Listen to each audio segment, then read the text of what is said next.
Hello students, good morning. कैसे हैं आप लोग? बढ़िया। स्टूडेंट, हम लोग प्रीवियस लेक्चर में structure of alimentary canal complete कर चुके थे और साथ ही साथ हम लोग उसका कनेक्शन एक्सेसरी डाइजेस्टिव ग्लैंड्स के साथ देख चुके थे। याद कीजिए, आपको मैंने बक्कल कैविटी के जो बाहर सैलिवरी ग्लैंड था वो तो मैंने स्टार्टिंग में ही बता दिया था, बक्कल कैविटी के साथ ही। बच गया था अपना लीवर, पैनक्रियाज, गॉल ब्लैडर। इनका कनेक्शंस भी हम आपको डाइजेस्टिव ट्रैक्ट बोले तो एलिमेंट्री कैनाल के साथ बता चुके हैं। तो अब तक जो हम पढ़े थे एलिमेंट्री कैनाल का पूरा स्ट्रक्चर पढ़े थे। अब आज जो हम आपको बताने जा रहे हैं स्टूडेंट्स, आज हम आपको बताने जा रहे हैं हिस्टोलॉजी ऑफ एलिमेंट्री कैनाल, बोले तो गट, बोले तो डाइजेस्टिव ट्रैक्ट। तो वर्ड आया स्टूडेंट हिस्टोलॉजी। देखिए, हिस्टो का मतलब होता है, मैंने देखिए हेडिंग डाला है histology of alimentary canal. Histo का मतलब होता है student tissue. Histo means tissue और लॉजी मतलब स्टडी। इसका मतलब हम क्या पढ़ने वाले हैं आज, आप याद कीजिए। मैंने आपको एलिमेंट्री कैनाल कहां से कहां तक बताया था, मैं एक बार फिर से आपको लिखकर बताता हूं। याद कीजिए, मैंने आपको एलिमेंट्री कैनाल माउथ से स्टार्ट किया था। माउथ के बाद क्या आता है स्टूडेंट? याद कीजिए, बक्कल कैविटी बताया था मैंने आपको, बक्कल कैविटी। याद कीजिए, बक्कल कैविटी के बाद क्या आता है स्टूडेंट? ओरोफैरिंक्स आता है स्टूडेंट। और ओरोफैरिंक्स के बाद अगर आप नीचे गिरिएगा तो आपको ओइसोफेगस मिल जाएगा, उसकी ओपनिंग जो गलेट कहला रही थी, ओइसोफेगस। ओसोफेगस के नीचे आप आए थे जब आपको स्टमक मिला था स्टूडेंट, और स्टमक के नीचे पहले आपको स्मॉल इंटेस्टाइन का पहला part duodenum, then jejunum, then ileum. सुनेंगे स्टूडेंट, पिछली लेक्चर में इलियम का स्पेलिंग बाय मिस्टेक गलत लिखा गया है, उसका जो सही स्पेलिंग होगा वो देखिए मैं लिख रहा हूं, आप फिर से सुन लीजिए। ILEUM, इस चैप्टर में स्पेलिंग यही होगा, ILEUM, इलियम। और ये स्मॉल इंटेस्टाइन हमारा यहां पर खत्म हो गया था। इसके बाद लार्ज इंटेस्टाइन का पहला पार्ट स्टार्ट हुआ था स्टूडेंट, याद कीजिए, सीकम आया था, फिर आया था कॉलॉन। कॉलॉन में 3 पार्ट आया था, मैं तीनों पार्ट यहां पे नहीं लिखूंगा। याद कीजिए, आप पहले असेंडिंग आया था, फिर ट्रांसवर्स, फिर डिसेंडिंग, तो ये कॉलॉन आया था फिर, और फिर आया था लास्ट में सीकम, कॉलॉन, देन रेक्टम, और यहां पर ये आपका खत्म हो गया था इंटेस्टाइन। फिर आया था, याद कीजिए, एनल कैनाल, एनल कैनाल, और लास्ट में आया था स्टूडेंट एनस। याद कीजिए, मैं आपको एनल कैनाल और एनस का कंप्लीट बात बता चुका था, याद कीजिए। और मैं माउथ, बक्कल कैविटी और ओरोफैरिंक्स, इसका भी मैं आपको पूरा डिटेल स्ट्रक्चर बता चुका हूं। मतलब अब मुझे यदि किसी के वॉल की डिटेल स्ट्रक्चर देखने के लिए बच गई, तो अभी जो हम हिस्टोलॉजी पढ़ेंगे तो हम माउथ से लेकर नहीं पढ़ रहे हैं स्टूडेंट, आप गलत फहमी में मत रहिएगा।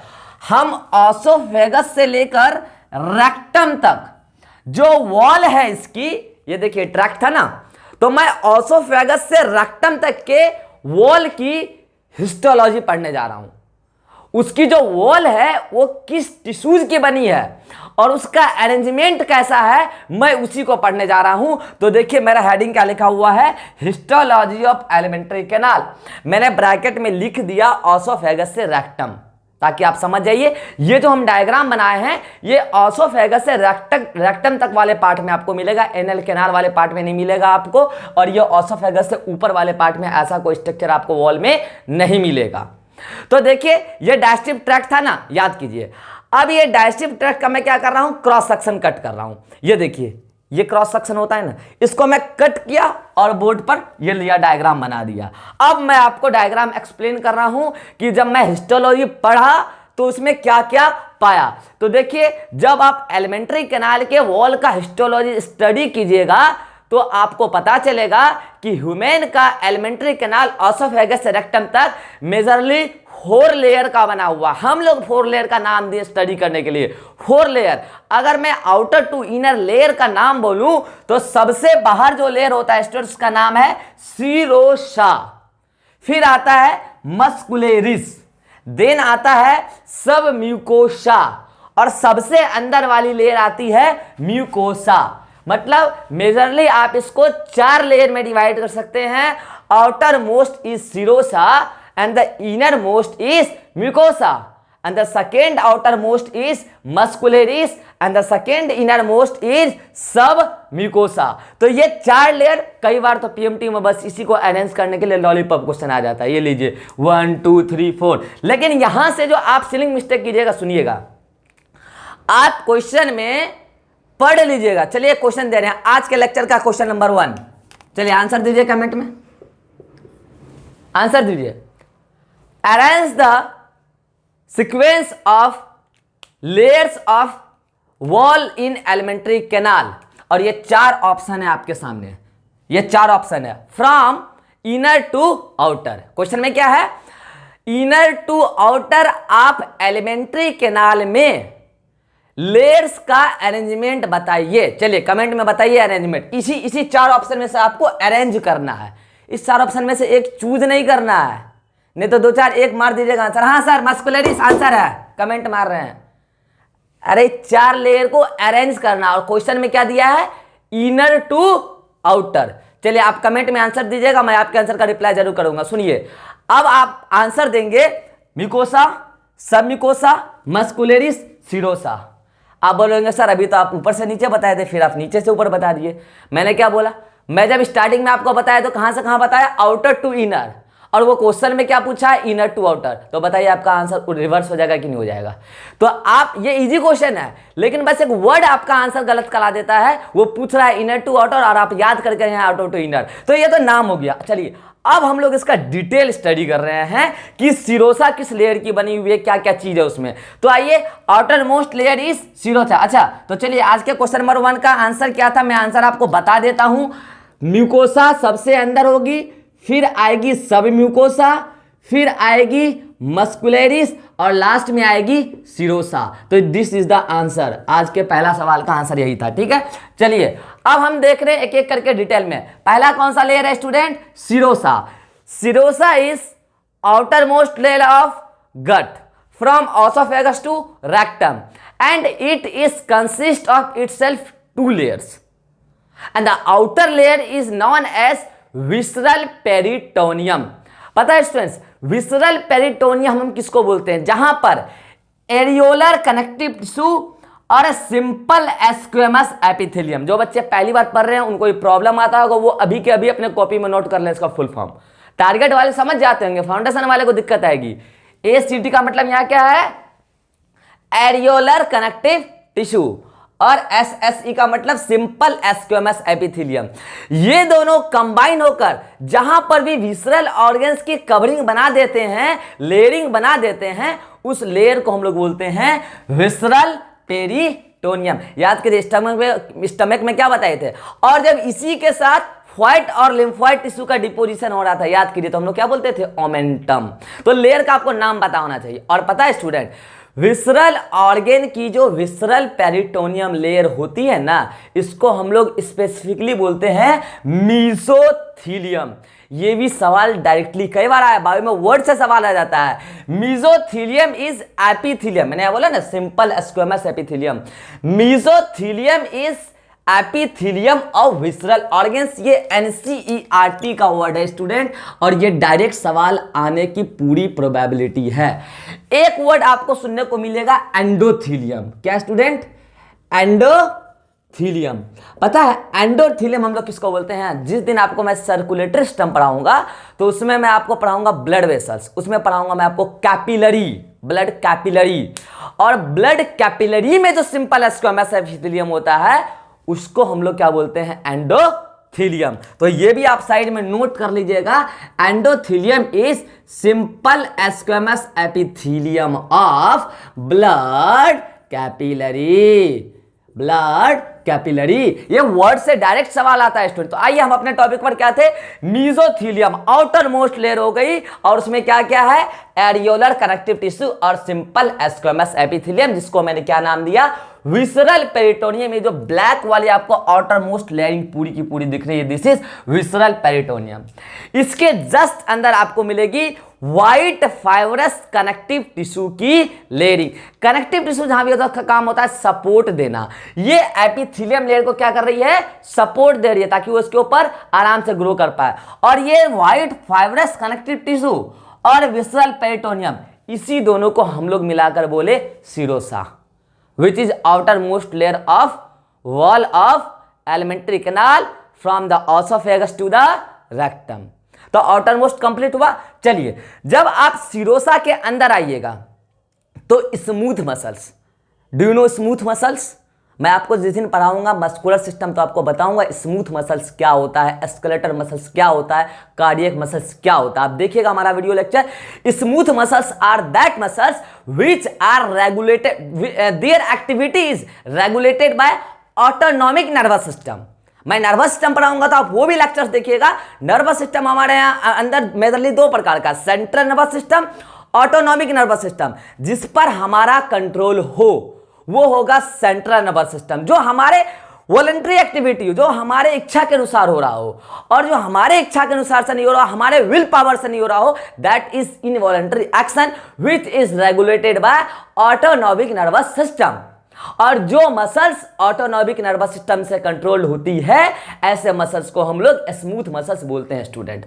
और यहां पर सीरोसा के अंदर स्मूथ मसल्स की दो लेयर है, एक आउटर और एक इनर, और दोनों का अरेंजमेंट अलग अलग है। मोस्टली जो आउटर वाली होती है वो पूरे गट के लॉन्गिट्यूडनल डायरेक्शन में अरेंज होती है, कुछ ऐसा देखिए जो रेड वाला मैंने दिखा रखा है, लॉन्गिट्यूडनल डायरेक्शन। और अंदर वाली जो स्मूथ मसल्स की लेयर होती है वो होती है जनरली सर्कुलर मैनर में अरेंज, पूरे गट में सर्कुलर मैनर में अरेंज होगा। इसीलिए हम यहां पर स्मूथ मसल्स को दो सब लेयर में स्टडी कर लेते हैं। आउटर इज LML, शॉर्ट में बोलते हैं लॉन्गिट्यूडनल मसल लेयर। कैसा मसल है स्टूडेंट? ये स्मूथ मसल्स। ये लीजिए, आप नोट कर लीजिए कैसा मसल्स है, स्मूथ मसल्स, स्मूथ मसल। ये वाला भी मसल कैसा है? Smooth muscle. आपको पता है smooth muscles are that muscle which are regulated by autonomic nervous system. हाँ, तो ये हुआ आपका बाहर वाला LML, और ये जो अंदर वाली ये ब्लू वाली आपको दिख रही है ये हुई आपकी CML, और इसी दोनों को मिलाकर हम बोलते हैं मस्कुलरिस। बहुत सारे बच्चे सोच रहे होंगे सर आप ये बीच वाला छोड़ दिए ऑर्बैक्स फ्लेक्सस। होल्ड कीजिए 2 मिनट, मैं अभी डिटेल में बताऊंगा क्या है वो ऑर्बैक्स फ्लेक्सस। लेकिन ये बात आप याद रखिएगा, हम लोग मस्कुलरिस लेयर में ऑर्बैक्स फ्लेक्सस को काउंट नहीं करते हैं। अभी मैं बताऊंगा वो क्या है, वो नर्व का गुच्छा है, अभी मैं लास्ट में एक साथ बताऊंगा वो, ठीक है। तो सेकेंड लेयर भी हमारा कंप्लीट हुआ, मस्कुलरिस। अब आप उसके अंदर जब आइएगा तो उसके अंदर आपको मिलेगा submucosa, and submucosa is consist of loose connective tissue. ये भी एरियोलर कनेक्टिव टिश्यू है मगर लूजली अरेंज्ड है। और पता है ये जो टिश्यू लूजली अरेंज्ड है, बीच बीच में जो स्पेस बच गया, ये देखिए ना, ये देखिए लूजली अरेंज्ड है ना, ये वाला लेयर देखिए, ये देखिए टिश्यू लूजली अरेंज्ड है, और जब बीच बीच में स्पेस बच गया ना, उसमें क्या होता है, ये PMT का पॉपुलर सवाल है। सब म्यूकोसा में जो लूज कनेक्टिव टिश्यू के बीच में स्पेसेस होते हैं उसमें होता है लिम्फ वेसल्स, उसमें होता है ब्लड वेसल्स, उसमें होता है नर्व वेसल्स। एक बार बताइए, आपके डाइजेस्टिव ट्रैक्ट को क्या ब्लड सप्लाई नहीं चाहिए? कहां, कौन सी लेयर में? सब म्यूकोसा में। क्या उसको नर्व सप्लाई नहीं चाहिए? कहां, किस लेयर में? सब म्यूकोसा लेयर में। क्या उसको लिम्फ सप्लाई नहीं है? तो क्या होता है लिम्फ, क्या होता है ब्लड, ये हम पढ़ेंगे सर्कुलेटरी सिस्टम में। और क्या होता है नर्व, ये हम पढ़ेंगे नर्वस सिस्टम में। आप देखिएगा वीडियो लेक्चर्स। लेकिन ये सब हर ऑर्गन को चाहिए, और डाइजेस्टिव ट्रैक्ट में तो कई सारे ऑर्गन आ गए, तो इन सब को रेगुलेट करने वाले जो ब्लड वेसल्स, लिम्फ वेसल्स, उसको आप लिम्फेटिक वेसल्स भी बोल सकते हैं, नर्व वेसल्स, वो सब कहां मिलेगा आपको? सब म्यूकोसा लेयर में। ये PMT का पॉपुलर सवाल, contains nerve vessels, blood vessels and lymphatic vessels. तो और इसमें कुछ नहीं, ऐसा ऐसा और कुछ नहीं है, ठीक है। और इसके अंदर जब आइएगा आप तो आपको जो इनर मोस्ट लेयर मिलेगा दैट इज म्यूकोसा, और mucosa is consist of itself 3 layers. तो बताइए अगर म्यूकोसा का 3 लेयर होगा, तो अगर म्यूकोसा का 3 लेयर है तो जो म्यूकोसा की सबसे, क्योंकि म्यूकोसा खुद अंदर वाली लेयर है और उसका 3 लेयर है, तो बताइए जो म्यूकोसा की आउटर मोस्ट लेयर होगी, आंसर दीजिएगा आज का क्वेश्चन नंबर 2। क्वेश्चन नंबर 2 बताइए, म्यूकोसा की जो आउटर मोस्ट लेयर होगी वो किसको फेस कर रही होगी? ऑप्शन आपके सामने है, सब म्यूकोसा या फिर lumen of alimentary canal. Lumen क्या हुआ? गट के अंदर का जो स्पेस हुआ। तो बताइए इस म्यूकोसा की आउटर मोस्ट लेयर, क्योंकि वो 3 लेयर की बनी हुई है, म्यूकोसा की आउटर मोस्ट लेयर वो सब म्यूकोसा को फेस कर रही होगी या फिर ल्यूमेन ऑफ गट को फेस कर रही होगी? आप आंसर दीजिएगा, मैं आपके आंसर का रिप्लाई जरूर करूंगा। तो आंसर है कि वो सब म्यूकोसा को फेस कर रही होगी। अरे बाहर किधर है? इधर ना, लेकिन बाहर की साइड, अंदर तो इधर है। तो म्यूकोसा खुद अंदर सबसे अंदर वाली लेयर और उसकी तो सबसे बाहर वाली लेयर होगी, तो ये होगी ये वाली, ये जो ब्लू वाली है जो सब म्यूकोसा के टच में होगी, और फिर एक बीच वाली होगी, फिर एक अंदर वाली होगी। तो म्यूकोसा के सबसे अंदर वाली लेयर किसको फेस कर रही होगी? ल्यूमेन ऑफ गट को। और जबकि म्यूकोसा की सबसे बाहर वाली लेयर किसको फेस कर रही होगी? सब म्यूकोसा को। आप बोलेगा सर ये नाम बताइए इसका, तो सुनिए, म्यूकोसा की जो सबसे बाहर वाली लेयर है उसका नाम है मस्कुलेरिस म्यूकोसा। ये भी स्मूथ मसल का बना हुआ है स्टूडेंट। काम क्या है इसका? सरफेस एरिया एक्सप्लोर कर देता है, क्योंकि ये म्यूकोसा वाला लेयर ही फूड का एब्जॉर्प्शन करेगा, और यहीं पर फूड का जब एब्जॉर्प्शन हो रहा है तो सरफेस एरिया अगर ज्यादा होगा तो कल को हम ज्यादा से ज्यादा न्यूट्रिएंट एब्जॉर्ब कर सकेंगे। यही इसका सिग्निफिकेंस है मस्कुलेरिस म्यूकोसा, जो म्यूकोसा की आउटर मोस्ट लेयर है जो सब म्यूकोसा के टच में है। ठीक, अब जब उसके अंदर आप आइएगा तो उसके अंदर जो आपको लेयर दिखेगा उसका नाम है lamina propria. This is the middle layer of mucosa. ये म्यूकोसा की मिडिल लेयर है। म्यूकोसा खुद पूरे अंदर की लेयर है। म्यूकोसा में 3 लेयर होता है, तो म्यूकोसा की मिडिल लेयर कौन है? Lamina propria. ये बना होता है reticular fibrous connective tissue, fibres वगैरह होते हैं इसमें, रेटिकुलर फाइबरस कनेक्टिव टिश्यू। और पता है स्टूडेंट्स, ये लेमिना प्रोप्रिया में जो ये कंटेन करते हैं मेनली लिम्फॉइड टिश्यूज। मैं आपको इम्यून सिस्टम जब पढ़ाऊंगा, 12th का चैप्टर आप देखिएगा हमारा human health and disease, immune system क्या होता है? किसी भी पैथोजन से लड़ने की एबिलिटी इम्यूनिटी कहलाती है, और ये सिस्टम इम्यून सिस्टम कहलाता है। और ये जो लिम्फॉइड टिश्यू होता है ना स्टूडेंट, ये हमें इम्यूनिटी में हेल्प करते हैं। कैसे हेल्प करते हैं मैं यहाँ नहीं बताऊंगा, वो मैं 12th वाले चैप्टर में बताऊंगा। इम्यूनिटी में हेल्प करते हैं लिम्फॉइड टिश्यूज, लिम्फॉइड ऑर्गेन, ये इम्यून सिस्टम का कंपोनेंट है। और वो लिम्फॉइड टिश्यू जो आपके एलिमेंट्री कैनाल के म्यूकोसा लेयर के लेमिना प्रोप्रिया में पाया जाता है, उसका हम लोग स्पेसिफिक नाम देते हैं माल्ट। म्यूकोसल, म्यूकोसा में है ना, म्यूकोसल एसोसिएटेड मतलब म्यूकोसा से जुड़ा हुआ, म्यूकोसल एसोसिएटेड लिम्फॉइड टिश्यू। पता है जितने लिम्फॉइड टिश्यू उसका 50% पार्ट तो अकेला माल्ट ही बना रहा है। ये भी सवाल आता है, और ये 12th वाले ह्यूमन हेल्थ एंड डिजीज वाले चैप्टर में दे रखा है एनसीईआरटी में। जितना भी आपके बॉडी में लिम्फॉइड टिश्यूज है उसका 50% भाग तो अकेला कौन बना रहा है? माल्ट। कई बार तो माल्ट का फुल फॉर्म आ जाता है, लिख लीजिए जो बच्चे पहली बार पढ़ रहे हैं, लिखिए mucosal associated lymphoid tissue. Mucosal associated lymphoid tissue कहां मिलता है? Lamina propria layer of mucosa. तो आपको पता है किस काम में आएगा? वो इम्यूनिटी में हेल्प करेगा, इम्यून सिस्टम में हेल्प करेगा। तो ये हुआ। और जो म्यूकोसा की सबसे अंदर वाली लेयर है वो है एपिथेलियम लेयर, एपिथेलियल म्यूकोसा बोलिएगा। ये इंपॉर्टेंट है student. Epithelium layer of mucosa faces the lumen of gut. ये जो अंदर में गट का जो ल्यूमेन है उसको कौन फेस कर रही है? म्यूकोसा की सबसे अंदर वाली लेयर, एपिथेलियल लेयर। और पता है ये सिंपल स्क्वेमस एपिथेलियम की बनी होती है, और कई जगह जैसे आप आइए स्टमक में, ये एपिथेलियम लेयर क्या करती है? याद कीजिए स्टमक में आपको गैस्ट्रिक रगी बताए थे, यही एपिथेलियम लेयर क्या करती है? अंदर की तरफ इन्वेजिनेट्स होकर क्या बना रही थी? गैस्ट्रिक रगी। और याद कीजिए आपको हम वहां पे ये भी बताए थे कि एपिथेलियम लेयर ही मॉडिफाई होकर गैस्ट्रिक ग्लैंड बनाती है, जो गैस्ट्रिक जूस क्रिएट करती है। याद कीजिए पूरा का पूरा लेक्चर हम लोग गैस्ट्रिक जूस पढ़े थे, एक दिन पूरा फंक्शन पढ़े थे उसका। वो जो गैस्ट्रिक जूस क्रिएट कर रहा था कौन? गैस्ट्रिक ग्लैंड ना। वो गैस्ट्रिक ग्लैंड जो बनी है वो एपिथेलियम लेयर के मॉडिफिकेशन से ही बनी है, वो यही एपिथेलियम लेयर है। वो तो स्टमक में हुआ। इंटेस्टाइन में आइएगा तो इंटेस्टाइन में कई जगह एपिथेलियम लेयर मॉडिफाई हो गई है और बना दी है विलाय, माइक्रोविलाय, जो भी हम देखेंगे स्ट्रक्चर में। अभी जस्ट इसके डायग्राम के बाद अगला डायग्राम देखेंगे। तो वो कौन बनाई है? वो सब लेयर इंटेस्टाइन के अंदर भी जो मॉडिफिकेशन हुआ है एपिथेलियम लेयर।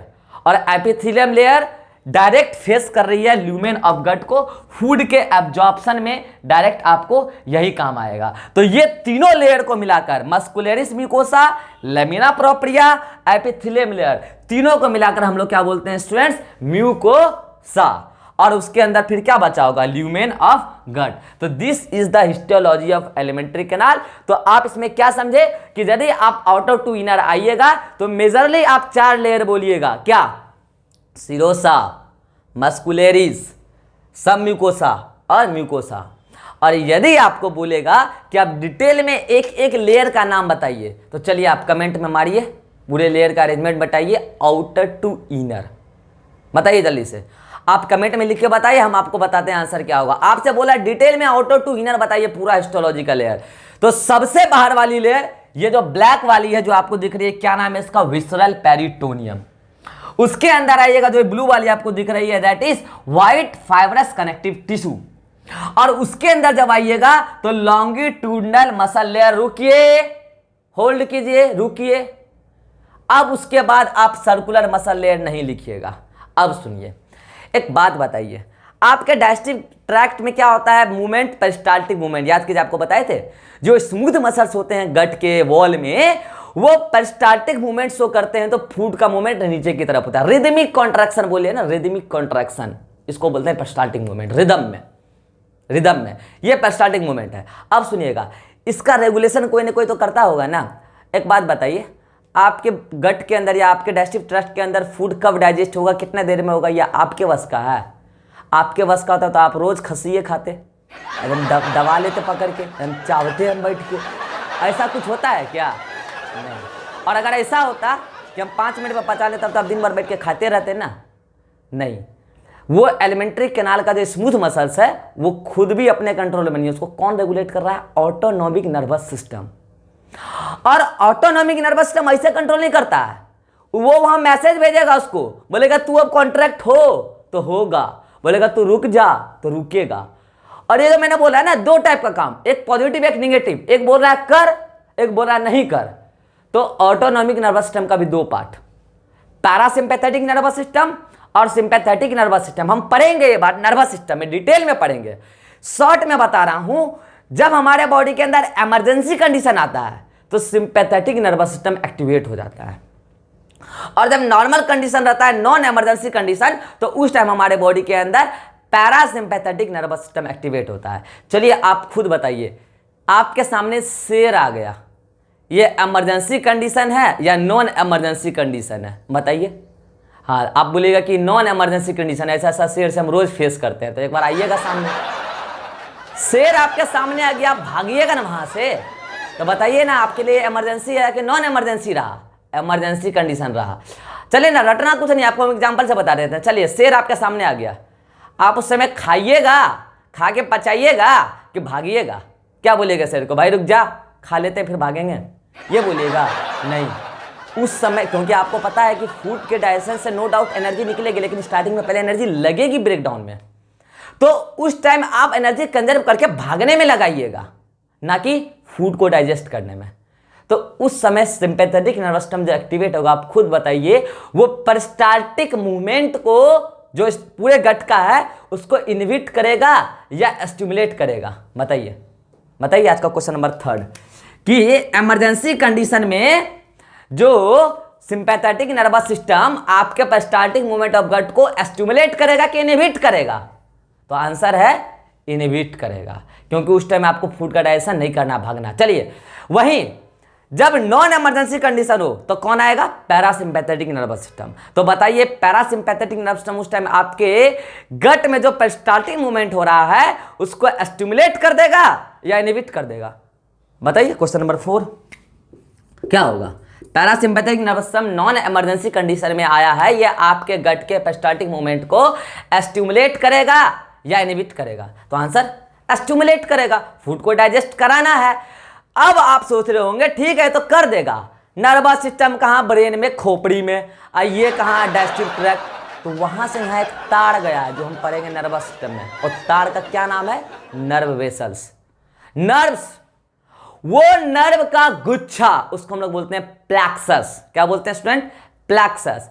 और वो नर्व का गुच्छा जो सिंपैथेटिक नर्व्स और पैरासिम्पैथेटिक नर्व्स का गुच्छा, जो आपके गट के मस्कुलरिस लेयर में लॉन्गिट्यूडनल मसल लेयर और सर्कुलर मसल लेयर के बीच में हो, पूरा नर्व का गुच्छा है। कौन सा नर्व का गुच्छा?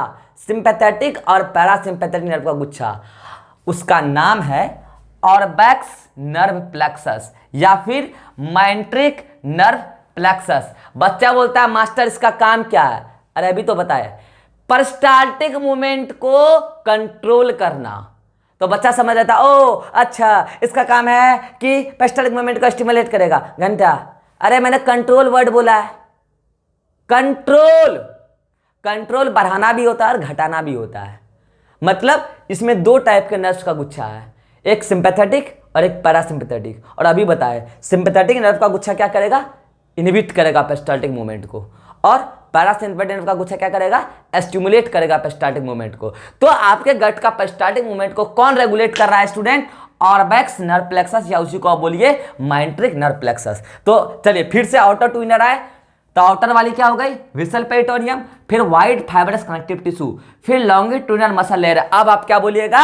ऑर्बैक्स या माइंट्रिक नर्व प्लेक्सस। देन बोलिएगा आप सर्कुलर मसल लेयर। रुकिए, अब सबम्यूकोसा नहीं बोलिएगा, रुकिए, याद कीजिए। आपको ये वाली एग्जांपल हम आपको पहले भी बताया, सिंपैथेटिक और पैरासिम्पैथेटिक। जिस टाइम फूड का डाइजेशन करना है ऐसे नहीं होगा। जब तक डाइजेस्टिव हार्मोन नहीं आएगा तब तक डाइजेस्टिव एंजाइम्स नहीं आ सकता, डाइजेस्टिव जूस नहीं आ सकता। और जब तक डाइजेस्टिव जूस नहीं आएगा तो डाइजेशन नहीं हो सकता है। और डाइजेस्टिव एंजाइम आए उसके लिए डाइजेस्टिव हार्मोन आना पड़ेगा। उसके लिए आपके पैरासिम्पैथिक नर्व सिस्टम एक्टिवेट होंगे। आपका डाइजेस्टिव हार्मोन आए इसके लिए अलग पैरासिम्पैथेटिक नर्व सिस्टम का गुच्छा है। पेरिस्टाल्टिक मूवमेंट हो वो यहां था गुच्छा नर्व का। आपका parasympathetic nerve system digestive hormone secrete करवाए सेल्स को स्टिमुलेट करके, इसके लिए तार का अलग गुच्छा है, पैरासिम्पैथेटिक नर्व का अलग गुच्छा है। और आपका nervous system, autonomic nervous system क्या करे? इस गैस्ट्रिक सिक्रीशंस को इनहिबिट करे, इसके लिए सिंपैथेटिक नर्वस सिस्टम का अलग गुच्छा है। और ये जो पैरासिम्पैथेटिक और सिंपैथेटिक नर्वस सिस्टम जो ऑटोनॉमिक नर्वस सिस्टम का पार्ट है, इसका जो गुच्छा गैस्ट्रिक सिक्रीशन को रेगुलेट करने के लिए, फिर रेगुलेट बोले हम मतलब कंट्रोल, बढ़ाने या घटाने। कौन बढ़ाएगा बताइए? गैस्ट्रिक सिक्रीशन को कौन बढ़ाएगा? पैरासिम्पैथेटिक। और कौन घटाएगा? सिंपैथेटिक। इसको जो रेगुलेट करने के लिए नर्व का गुच्छा है वो इस सर्कुलर मसल लेयर के जस्ट अंदर है। नाम है उसका मेजनर्स नर्व प्लेक्सस, या उसी को क्या आप सब म्यूकोसल नर्व प्लेक्सस भी बोल सकते हैं, क्योंकि वो सब म्यूकोसा के जस्ट बाहर है। वो क्या करती है? It regulates the gastric secretion of gut. Parasympathetic बोलेगा कि इनहिबिट, और पैरासिम्पैथेटिक बोलेगा स्टिमुलेट, कि अब गैस्ट्रिक जूस सिक्रीट करो और डाइजेशन स्टार्ट करो। और सिंपैथेटिक बोलेगा कि इनहिबिट करो। ये मेजनस नर्व प्लेक्सस या फिर सब म्यूकोसा नर्व प्लेक्सस। उसके अंदर आप आइए तो आपको क्या मिलेगा? सब म्यूकोसा। और उसके अंदर आप आइएगा तो क्या मिलेगा आपको? मस्कुलरिस म्यूकोसा, जो सरफेस एरिया बढ़ा रहा है एब्जॉर्प्शन के लिए। ये लेमिना प्रोप्रिया जिसमें माल्ट है, ये इम्यूनिटी में हेल्प करता है। और सबसे अंदर एपिथेलियल लेयर, यही फूड का एब्जॉर्प्शन करता है, जो ल्यूमेन ऑफ गट को फेस कर रही है। और ये कहीं कहीं मॉडिफाई होकर गैस्ट्रिक ग्लैंड स्टमक में बना दिया, और विलाय मैक्रो विलाय वगैरह कहाँ बना दिया? इंटेस्टाइन में, जो अब हम जस्ट देखने वाले हैं डायग्राम। तो अब आप आउटर टू इनर लेयर बोलिए, बताइए। सबसे बाहर वाला क्या हो गया? विसल पेरिटोनियम, फिर हो गया वाइड फाइब्रस कनेक्टिव टिश्यू, फिर हो गया लॉन्गिट्यूडिनल मसल लेयर, फिर हो गया ये ग्रीन वाली ऑर्बैक्स नर्व प्लेक्सस, फिर ये ब्लू वाली सर्कुलर मसल लेयर, फिर ये रेड वाली मेजनस या सब म्यूकोसा नर्व प्लेक्सस, फिर ये ब्लैक वाली सब म्यूकोसा, जिसमें क्या क्या है? Nerve vessels, blood vessels, lymphatic vessels. Then आपका ये ब्लू वाला मस्कुलरिस म्यूकोसा जो खुद स्मूथ मसल्स है, और ये रेड वाली फिर लेमिना प्रोप्रिया जिसमें क्या मेनली लिम्फोइड टिश्यूज, और फिर ये अंदर से ये ब्लैक वाली जो है ये एपिथेलियम लेयर, और फिर जो अंदर में स्पेस बच गया यही है आपका ल्यूमेन ऑफ गट। तो this is histology of alimentary canal. आपको एक वर्ड सुनने को मिलेगा कल को, एंटेरिक नर्वस सिस्टम, सुने होंगे आप कहीं ना कहीं, एंटेरिक नर्वस सिस्टम। तो सुनिएगा, ये ऑटोनॉमिक नर्वस सिस्टम का ही एक डिवीजन है। ऑटोनॉमिक नर्वस सिस्टम का वो पार्ट जो पेरिस्टाल्टिक मूवमेंट और गैस्ट्रिक सिक्रीशन को रेगुलेट करता है। ये देखिए, बताइए ना अभी, ये और ये पेरिस्टाल्टिक मूवमेंट को रेगुलेट करता है, और ये गैस्ट्रिक सिक्रीशन मतलब पूरे डाइजेस्टिव सिक्रीशन को रेगुलेट करता है। ये ऑटोनॉमिक नर्वस सिस्टम का वो पार्ट क्या कहलाता है? Enteric nervous system, Auerbach's plexus and Meissner's plexus. This is histology of alimentary canal from oesophagus to rectum. तो अब जो मैंने अभी बताया ये तो एक कॉमन हिस्टोलॉजी मैंने बताया, लेकिन ऑसोफेगस से लेकर रेक्टम तक कहीं कहीं कुछ मॉडिफिकेशन हुआ है एलिमेंट्री कैनाल की वॉल में। अब हम आपको बताने जा रहे हैं modification in the wall of alimentary canal. तो जो बच्चे इसको नोट करना चाहते हैं जल्दी से नोट कीजिए, अदरवाइज आपको इसका पीडीएफ तो चला ही जाएगा, जल्दी से इसको नोट कीजिए। यस स्टूडेंट, तो अभी तक मैंने आपको क्या बताया कि जो एलिमेंट्री कैनाल का जो वॉल है वो कितने लेयर्स का बना है। हम लोग ऑसोफेगस से रेक्टम तक के वॉल की स्टडी कर रहे हैं ना स्टूडेंट। तो आपको मैंने अब तक वॉल में कितना लेयर बताया, सबसे बाहर वाला आपको बताया मैंने सीरोसा, उसके अंदर बताया आपको मैंने मस्कुलरिस, उसके अंदर मैंने आपको बताया सब म्यूकोसा, और सबसे अंदर आपको मैंने बताया म्यूकोसा। ये तो मैंने जनरल स्ट्रक्चर आपको बता दिया, एक दो सर्कुलर स्ट्रक्चर क्रॉस सेक्शन बताया। अब इस सेगमेंट में कहीं कहीं मॉडिफिकेशन हो गया है, मतलब कहीं पर कुछ एक्स्ट्रा चीज है, यहां पर कहीं पर कोई चीज नहीं है, उसको बदले कुछ और चीज है। तो हम अब पढ़ने वाले हैं modification in the wall of gut, बोले तो एलिमेंट्री कैनाल, बोले तो डाइजेस्टिव ट्रैक्ट। मतलब जो भी हम पढ़े हैं ना, सीरोसा, मस्कुलरिस, सब म्यूकोसा, इन्हीं में से कहीं कहीं मॉडिफिकेशन हो गया किसी किसी सेगमेंट में। तो आइए हम एक एक करके मॉडिफिकेशन देखते हैं स्टूडेंट। पहला मॉडिफिकेशन जो मैं आपको बताना चाहूंगा ऑसोफेगस में, और पता है ये आपको पहले से पता है, याद कीजिए जिनने आपको ऑसोफेगस पढ़ाए थे, आपको बोले थे ऑसोफेगस की जो आउटर लेयर होती है स्टूडेंट वो ट्यूनिका एडवेंटिशिया होती है, वो सीरोसा नहीं होती है। तो पहला पॉइंट देखिए, in oesophagus outer layer is tunica adventitia. आप यहां पर ऐड करना चाहे तो ऐड कर सकते हैं, नॉट सीरोसा, सीरोसा नहीं, कौन, ट्यूनिका एडवेंटिशिया। पहला पॉइंट जो आपको पहले से पता है। दूसरा पॉइंट ये भी आपको पहले से पता है, बस उसमें एक लाइन और ऐड किए हैं। याद कीजिए मैक्सिमम पेरिस्टाल्सिस मैंने आपको कहां पर बताया है, मैक्सिमम पेरिस्टाल्सिस स्टमक में और मिनिमम पेरिस्टाल्सिस रेक्टम में। कारण क्या बताए थे कि इस स्टमक वाले रीजन में एक एक्स्ट्रा मसल है, नाम है उसका ऑब्लिक मसल्स। मसल्स ये भी स्मूथ मसल्स है, मसल ही ना कॉन्ट्रैक्शन शो करते हैं, पेरिस्टाल्टिक मूवमेंट शो करते हैं। तो जब यहां मसल्स एक्स्ट्रा है तो पेरिस्टाल्सिस भी एक्स्ट्रा होगा। अब मैं यहां पर जो एक्स्ट्रा बात बता रहा हूं कि वो ऑब्लिक मसल सिचुएटेड कहां होता है। तो याद कीजिए आपको हम सर्कुलर मसल लेयर बताए थे, और सर्कुलर मसल लेयर के बाद सबम्यूकोसा आने वाला था, बीच में एक नर्व प्लेक्सस आया था, मेजनस नर्व प्लेक्सस। ये सीएमएल के जस्ट अंदर एक लेयर होती है मसल्स की, स्टमक वाले, सिर्फ स्टमक रीजन में student, known as oblique muscles. तो सेकेंड मॉडिफिकेशन यही हो गया, in stomach an extra muscle known as oblique muscle is found just inside the CML, बोले तो सर्कुलर मसल लेयर। तो दो मॉडिफिकेशन क्लियर है, ये इसमें से तो आपको दोनों पहले से पता था। अब जो तीसरा मॉडिफिकेशन है स्पेसिफिकली स्मॉल इंटेस्टाइन में, और ये मॉडिफिकेशन मायने रखता है स्टूडेंट्स, क्योंकि फिजियोलॉजी ऑफ डाइजेशन में पूरा का पूरा रोल यही मॉडिफिकेशन का है। तो आइए हम तीसरे मॉडिफिकेशन को देखते हैं कि स्मॉल इंटेस्टाइन में चारों लेयर में क्या मॉडिफिकेशन आई है। मेजरली वहां म्यूकोसा वाले लेयर में मॉडिफिकेशन आया है स्टूडेंट, जो सबसे अंदर वाली लेयर थी। तो हम क्या करेंगे, जो स्मॉल इंटेस्टाइन की थी म्यूकोसा वाली लेयर, उसका एक कट सेक्शन स्टडी कर लेते हैं, और जो पूरा होगा उसमें तो वैसा ही होगा, हम पूरा क्या स्टडी करेंगे, उसका एक सेगमेंट हम स्टडी करते हैं काट के। तो देखिए मैंने फिगर का नाम लिखा है a section of small intestinal mucosa. अब क्या होगा उसमें आपको पता चल जाएगा अभी क्या होगा, विलाय और माइक्रो विलाय वगैरह। आइए आपको हम बताते हैं स्मॉल इंटेस्टाइन। आप याद कीजिए स्मॉल इंटेस्टाइन में क्या क्या होता है, डिओडेनम, जेजुनम, इलियम। चलिए सबसे बाहर वाली कौन, सीरोसा, फिर उसके अंदर मस्कुलरिस। इन दोनों में कोई खास मॉडिफिकेशन इंटेस्टाइनल वाले रीजन में नहीं है।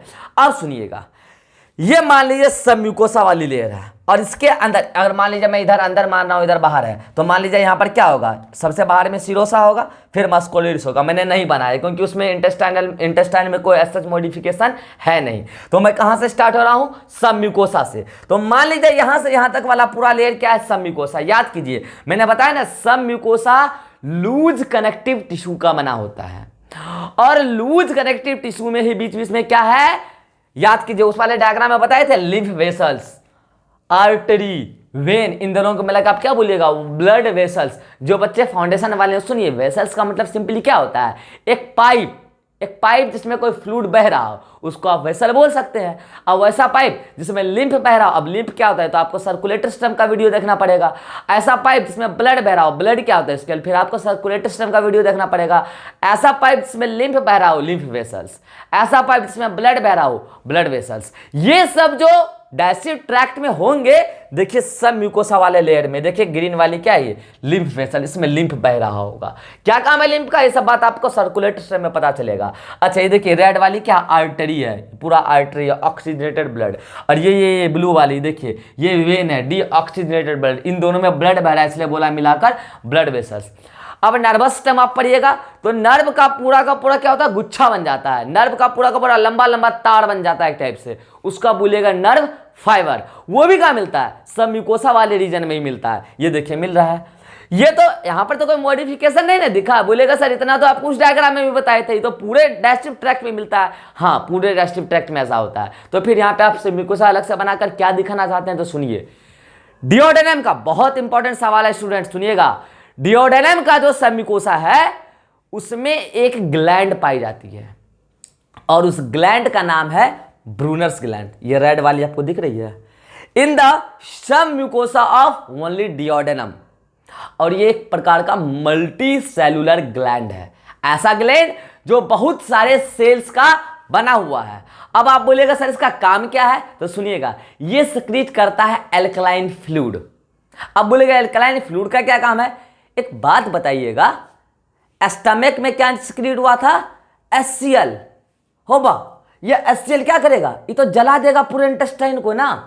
अच्छा तो आप बोलेगा अच्छा सर वहां स्टमक में म्यूकस सेल था, वो तो म्यूकस सिक्रीट कर देता था, चलिए वो तो वहां था ना, यहां पर डिओडेनम में।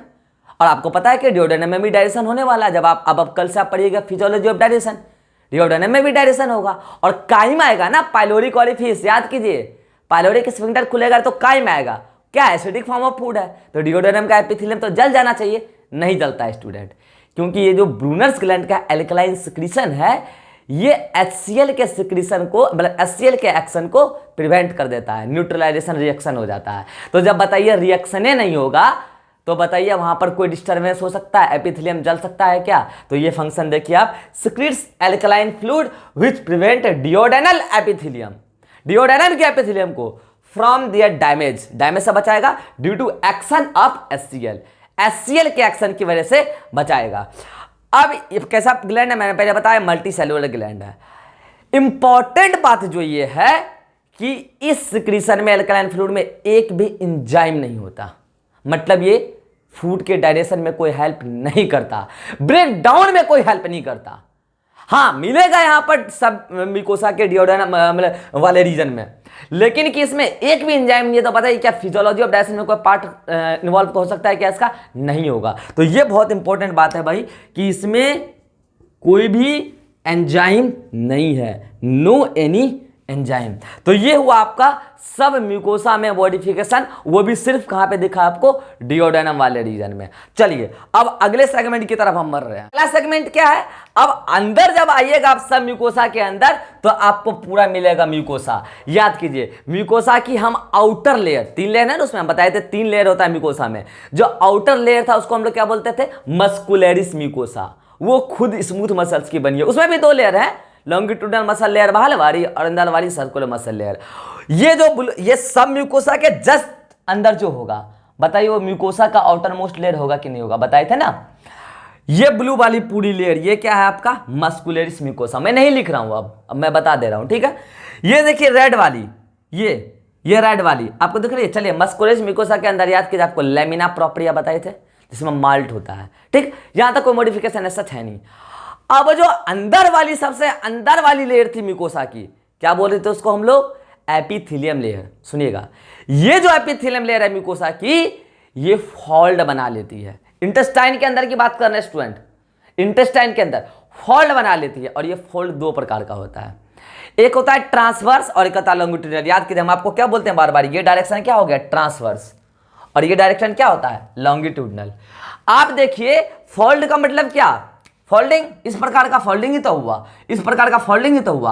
आप देखिए यहां पर आपको 2 प्रकार का फोल्डिंग दिखेगा, एक ये वाला फोल्डिंग, ये देख रहा है छोटा छोटा, ये क्या है भाई, ये छोटा छोटा फोल्डिंग, ये ट्रांसवर्स है, ये ट्रांसवर्स फोल्डिंग है ऐसे। और एक देखिए यूं बड़ा सा, यूं बड़ा सा, तो इसको इसकी जब आप लेंथ मेजर कीजिएगा तो कैसे मेजर कीजिएगा फोल्डिंग की, लॉन्गिट्यूडनल डायरेक्शन में। मींस ये वाली जो फोल्डिंग हो गई ट्रांसवर्स फोल्डिंग, और जो ये वाली आपको कॉनिकल शेप्ड की फोल्डिंग दिख रही है ये हो गई लॉन्गिट्यूडनल फोल्डिंग। स्टूडेंट इस लॉन्गिट्यूडनल फोल्डिंग को हम लोग क्या बोलते हैं, विलाय, लॉन्गिट्यूडनल फोल्डिंग। और इस ट्रांसवर्स फोल्डिंग को हम लोग क्या बोलते हैं, फोल्ड्स ऑफ कर्क रिंग, साइंटिस्ट के नाम पर फोल्ड्स ऑफ कर्क रिंग, या फिर वल्विक कन्निवेंट, या फिर इसी को बोलते हैं प्लाइका सर्कुलेरिस। ये लेस इंपॉर्टेंट है, ये को ज्यादा इंपॉर्टेंट नहीं, ये इंपॉर्टेंट है विलाय। क्यों, अब सुनिएगा, ये जो विलाय है ना कोनिकल शेप्ड लॉन्गिट्यूडनल फोल्ड्स है।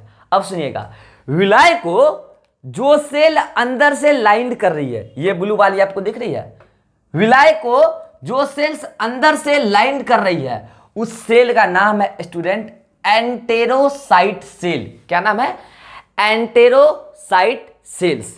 अब सुनिएगा, एंटेरोसाइट सेल से, हर सेल से निकला होता है हेयर लाइक प्रोजेक्शन बाहर की तरफ, सेल से बाहर की तरफ, मगर एलिमेंट्री कैनाल में अंदर की तरफ। समझ लीजिए आराम से, सेल से बाहर की तरफ मगर एलिमेंट्री कैनाल में अंदर की तरफ। समझिए फिर से, क्योंकि ये अंदर का पूरा पोर्शन है ये, मगर हाँ सेल से बाहर निकल रहा है प्रोजेक्शन, एंटेरोसाइट सेल से। उस हेयर लाइक प्रोजेक्शन को हम लोग क्या बोलते हैं, माइक्रोविलाय। अब आप बोलिएगा सर क्या क्या मतलब है सब आने का, माइक्रोविलाय, विलाय, ये ट्रांसवर्स फोल्ड्स, प्लाइका सर्कुलेरिस, क्या मकसद क्या है, सरफेस एरिया बनाना। याद कीजिए आपको उस दिन में हम बताए थे, अगर ये सारा सरफेस फ्लैट होता है ऐसा, तो इसका आप सरफेस एरिया यहां से यहां मेजर कीजिए, मान लीजिए एक्स आया सरफेस एरिया। अब आप इस पूरे को मेजर कीजिए, इसको मेजर कीजिए, इसको पूरे को जोड़कर सरफेस एरिया मान लीजिए y आया, पता है y का वैल्यू ज्यादा होगा, मतलब सरफेस एरिया एक्सप्लोर हो गया माइक्रोविलाय, विलाय और इस प्लाइका सर्कुलेरिस की वजह से। अगर सरफेस एरिया ज्यादा होगा तो फूड का एब्जॉर्प्शन ज्यादा होगा, यही सिग्निफिकेंस है इनका, विलाय हो या फिर माइक्रोविलाय हो या फिर प्लाइका सर्कुलेरिस हो, इनका यही सिग्निफिकेंस है। अब सुनिएगा, ये तो क्या हो गया ब्लू वाली एंटेरोसाइट सेल। अब सुनिएगा, ये जो आपको ग्रीन वाली लिम्फ वेसल्स दिख रही थी ना, कहां, सबमिकोसा वाले रीजन में, ये धीरे धीरे मिकोसा वाले लेयर में गई अंदर में। और जो ये आपको विलाय दिख रहा था, उसमें हर विलाय के अंदर ये लिम्फ वेसल्स एक एक ब्रांचिंग अपना सिंगल लिम्फ वेसल्स हर विलाय के अंदर इंसर्ट कर दी। और single lymph vessels found in the villi of intestine is known as lacteals. ये भी बहुत इंपॉर्टेंट है स्टूडेंट, इसका नाम लैक्टियल्स। और यहां पर इंपॉर्टेंट ये है कि आप गौर से देखिए, ग्रीन वाली है ना, आप गौर से देखिए हर विलाय में एक ही लिम्फ कैपिलरी है, एक ही लिम्फ वेसल्स है, नाम है लैक्टियल्स। अब सुनिए, इसी सबमिकोसा वाले रीजन में ब्लड कैपिलरी भी मिल रहा था ना, ब्लड वेसल्स भी, आर्टरी वेन वगैरह। देखिए मैंने ब्लड वेसल्स का जो ब्रांचिंग उठाया ऊपर विलाय की तरफ, नेटवर्क उठा दिया, जाल उठा दिया। और देखिए वो नेटवर्क क्या किया है, लिम्फ कैपिलरी के चारों ओर लिपट गया सपोर्ट लेके, देख रहे हैं, इसको हमने बोला नेटवर्क ऑफ ब्लड कैपिलरी।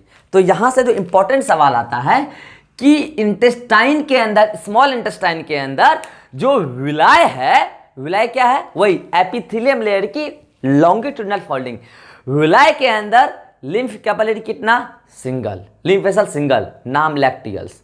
और ब्लड कैपिलरी कितना, उसका पूरा नेटवर्क है, पूरा गुच्छा है। क्या काम है, ये सब काम आपको एब्जॉर्प्शन में पता चल जाएगा, फूड का जब एब्जॉर्प्शन होगा आपको पता चल जाएगा क्या काम है, ठीक है। अब अभी आप स्ट्रक्चर समझिए। अब सुनिएगा, ये हर विलाय के बीच में अंदर की तरफ, देखिए हर विलाय के बीच में अंदर की तरफ इनवेजिनेशन। इनवेजिनेशन का मतलब क्या होता है, इनसाइड फोल्डिंग। देखिए ये पूरी लेयर क्या है, ये पूरी लेयर म्यूकोसा है ना, म्यूकोसा में फोल्डिंग हो रहा है, दिख रहा है ये फोल्डिंग। इस फोल्डिंग्स की वजह से वहां पर पिट्स बन गया, गड्ढा टाइप का बन गया, उसको बोलते हैं हम लोग क्रिप्स ऑफ लिवरपूल, साइंटिस्ट के नाम पर है। कौन, ये जो पिट है, दिख रहा। अब सुनिएगा, एक बात बताइए, ये जो पूरा विलाय है, विलाय के सेल कौन सी थी जो उसको लाइन कर रही थी, उस सेल का नाम था एंटेरोसाइट सेल। मगर ये जो क्रिप्स ऑफ लिबरकून है, देखिए उसको आप गौर से, ब्लू वाली सेल लाइन नहीं कर रही है, उसको ग्रीन वाली सेल लाइन कर रही है, और उस सेल का नाम है पेनीथ सेल। और पता है स्टूडेंट, ये पेनीथ सेल एक प्रकार का यूनिसेलुलर ग्लैंड है, और ये सिक्रीट जो करती है, बहुत इंपॉर्टेंट नाम है स्टूडेंट्स, सक्कस एंट्रिकस। ये सक्कस एंट्रिकस इंटेस्टाइनल जूस का ही दूसरा नाम है। अब इंटेस्टाइनल जूस में क्या क्या होता है, बस एक लेक्चर वेट कीजिए, हम लोग पूरा डिटेल में पढ़ने वाले इंटेस्टाइनल जूस, फंक्शन भी पढ़ेंगे उसका, डाइजेशन में काम आएगा, फिजियोलॉजी ऑफ डाइजेशन में। ये इंटेस्टाइनल जूस का ये नाम सक्कस एंट्रिकस है। ये पूरा पूरा ब्रेकडाउन ऑफ फूड में हेल्प करता है। कौन? सक्कस एंट्रिकस, जो सिक्रीट की पेनिस सेल। पेनिस सेल क्या? यूनिसेलुलर ग्लैंड है, जो इस पूरे क्रिप्स ऑफ लिबरकून को लाइन कर रही है। अब सुनिएगा एक और इंपॉर्टेंट पार्ट, एक बार एआईपीएमटी में सवाल आया था कि कौन सा ऐसा सेल्स है जो डाइजेस्टिव ट्रैक्ट में पाई जाती है और वो एक एंटीबैक्टीरियल एंजाइम सिक्रीट करती है और हमें इम्यूनिटी प्रोवाइड करती है। आंसर गया था पेनीथ सेल। तो सुनिएगा, जब आपको हम 12th वाला वीडियो लेक्चर दिखाएंगे इम्यूनिटी का, तो आपको हम बताएंगे वहां पर हम बैक्टीरिया जो होता है ना, बैक्टीरिया के सेल वॉल जो होते हैं उसको ब्रेक करता है लाइसोसाइम। और लाइसोसाइम अगर बैक्टीरिया के सेल वॉल को ब्रेक कर देगा तो बताइए बैक्टीरिया हमें पैथोजन, एज अ पैथोजन हमें डिजीज काउज कर पाएगा? नहीं कर पाएगा। तो बताइए हम उस बैक्टीरिया से लड़ ले रहे हैं लाइसोसाइम की मदद से। तो ये बैक्टीरिया जो एंटी बैक्टीरियल सब्सटेंस, कौन? लाइसोसाइम। ये एंटी बैक्टीरियल सब्सटेंस लाइसोसाइम हमें क्या प्रोवाइड किया? इम्यूनिटी। ये भी सिक्रीट करता है पेनिथ सेल। सक्कस एंट्रिकस तो सिक्रीट करता ही है, लाइसोजाइम भी सिक्रीट करता है, इसीलिए ये हमें इम्यूनिटी प्रोवाइड करता है। ये एआईपीएमटी 2008 या 2009 का सवाल है। तो ये पेनिथ सेल हो गया, और वो पेनिथ सेल कहां मिल रहा है? तो क्रिप्स ऑफ लिबरकून है। तो ये मॉडिफिकेशन आपको कहां मिला? स्मॉल इंटेस्टाइन के अंदर। इसमें पहले एक बार फिर से आपको बता देता हूं, ये देखिए सब म्यूकोसा, सब म्यूकोसा में मॉडिफिकेशन सिर्फ आपको डिओडेनम में मिलेगा। क्या? कि एक ग्लैंड मिलेगी, मल्टी सेलुलर ग्लैंड, नाम है Brunner's gland. Alkaline fluid secrete करती है। फ्लूइड का काम है पूरे डिओडेनम एपिथेलियम को एचसीएल के एक्शन की वजह से जलने से बचाना, डैमेज होने से बचाना। इसके सिक्रीशन में कोई भी एंजाइम नहीं होता है। ठीक, अगला सब म्यूकोसा में इतना ही मॉडिफिकेशन। आइए म्यूकोसा में, म्यूकोसा में ट्रांसवर्स और लॉन्गिट्यूडनल फोल्ड्स बनते हैं। ट्रांसवर्स फोल्ड को आपने बोला प्लाइका सर्कुलेरिस, फोल्ड्स ऑफ कर्कलिंग, और लॉन्गिट्यूडनल फोल्ड्स को आपने बोला विलाय। विलाय को लाइन करने वाली सेल, ये भी सवाल आता है, लाइन करने वाली सेल विलाय को एंटेरोसाइट सेल के नाम से जाना जाता है। पता है स्टूडेंट्स, ये विलाय मैक्सिमम पाया जाता है जेजनम में, क्योंकि विलाय एब्जॉर्प्शन के लिए सरफेस एरिया बढ़ा रहा है, मैक्सिमम एब्जॉर्प्शन जेजनम में होगा जब एब्जॉर्प्शन पढ़ाएंगे तो ये विलाय मैक्सिमम कहां मिलेगा? जेजनम में। बाकी पूरे इंटेस्टाइन में मिलेगा, मैक्सिमम कहां मिलेगा? जेजनम में मिलेगा। ठीक है, ये विलाय मैक्रोविलाय हो गया। मैक्रोविलाय क्या है? एंटोसाइट सेल जो हेरोलाइक प्रोजेक्शन निकला हुआ है उसका भी तीनों का क्या काम है? सरफेस एरिया बनाना फूड के बेटर एब्जॉर्प्शन के लिए। ठीक है, और जहां जहां पर विलाय अंदर की तरफ इन्वेजिनेट हो गई, क्रिप्स ऑफ लिबरकून बन गया, और उसको लाइन करने वाली सेल पेनिथ सेल है, यूनिसेलुलर ग्लैंड है, और ये सिक्रीट करती है सक्कस एंट्रिकस, उसी को बोलते हैं इंटेस्टाइनल जूस। और ये लाइसोसाइम भी सिक्रीट करती है, जो एंटीबैक्टीरियल सब्सटेंस है, जो हमें इम्यूनिटी प्रोवाइड करती है। और ये जो म्यूकोसा वाले रीजन में लिम्फ वेसल्स था, उसका एक एक ब्रांच, सिंगल लिम्फ वेसल्स कहां जा रहा है? विलाय के अंदर, जिसको हम लोग क्या बोल रहे हैं? लैक्टियल्स, और उसका चारों नेटवर्क ऑफ ब्लड कैपिलरी है। ये मॉडिफिकेशन हुआ आपका स्मॉल इंटेस्टाइन का। तो 3 मॉडिफिकेशन पढ़ लिया, ऑसोफेगस, स्टमक और स्मॉल इंटेस्टाइन। अब आइए स्मॉल इंटेस्टाइन में, याद कीजिए इलियम एक होता था region, ileum, ILEM, ileum. Ileum में क्या होता है? बहुत सारे वहां पर लिम्फ नोड्स। फिर आप बोलिएगा सर ये लिम्फ नोड्स क्या है? तो मैं फिर बता रहा हूं, जिसमें लिम्फ बहता है उसको हम क्या बोलते हैं? Lymph vessels. कहीं कहीं पर वो लिम्फ वेसल्स गुच्छा बना लेते हैं, एक टाइप का गांठ बना लेते हैं। बोलिए गांठ, नोड का मतलब क्या? गांठ बना लेते हैं। अब बोलिएगा इसका क्या काम? जहां पर लिम्फ ज़्यादा होगा ना, तो वहां पर आपके लिम्फोसाइट सेल भी ज़्यादा होंगे, और वहां पर आपको इम्यूनिटी प्रोवाइड किया जाएगा, पैथोजन से लड़ने का वो जगह होगा। और आपके इलियम वाले रीजन में बहुत सारे लिम्फ नोड्स एग्रीगेट हो जाते हैं, और उसका नाम हम लोग देते हैं पेयर्स पैचेस।